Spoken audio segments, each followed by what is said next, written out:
आपने देखा होगा पोस्टर पे लिखा है, ये बिहार सरकार ने अभी थोड़े दिन पहले एक घोषणा की थी कि कुछ अनुदान दिया जाएगा और दिनकर जी की जयंती मनाई जाएगी। और बेशक मनाई जानी भी चाहिए, क्योंकि दिनकर जी भारत के तो श्रृंगार रहे ही हैं, राष्ट्रकवि रहे हैं। और उससे भी बड़े गर्व की बात हम बिहार वासियों के लिए है कि वो हमारे बिहार के थे, तो उनका जन्मदिवस तो मनाया ही जाना चाहिए। और जब ऐसी घोषणा हुई तो नाट्य समूह और जितने भी रंगकर्मी थे उनमें एक उत्साह का माहौल था। और ऐन वक्त पर आपने उन घोषणाओं को क्रियान्वयन होने के पहले ही रद्द कर दिया, अपरिहार्य कारण लिख दिए। वो अपरिहार्य कारण क्या है वो जानने का हमें हक है।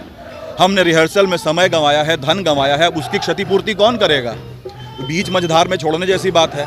रंगकर्मी नाटक करता है, पसीना बहाता है, उसको कोई ऐसा फिक्स्ड वजीफा या स्कॉलरशिप भी तो आप नहीं दे रहे।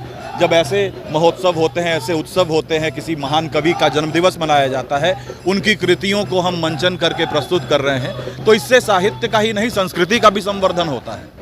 और ऐसे में एक बार घोषणा करके और तुरंत क्रियान्वयन के कुछ ही समय पहले उसको वापस ले लेना, ये बहुत ही निंदनीय है, बहुत ही असंतोषपूर्ण है। और इससे निश्चित रूप से हताशा हुई है। लोग हतोत्साहित हैं तो अपना उद्गार व्यक्त कर रहे हैं।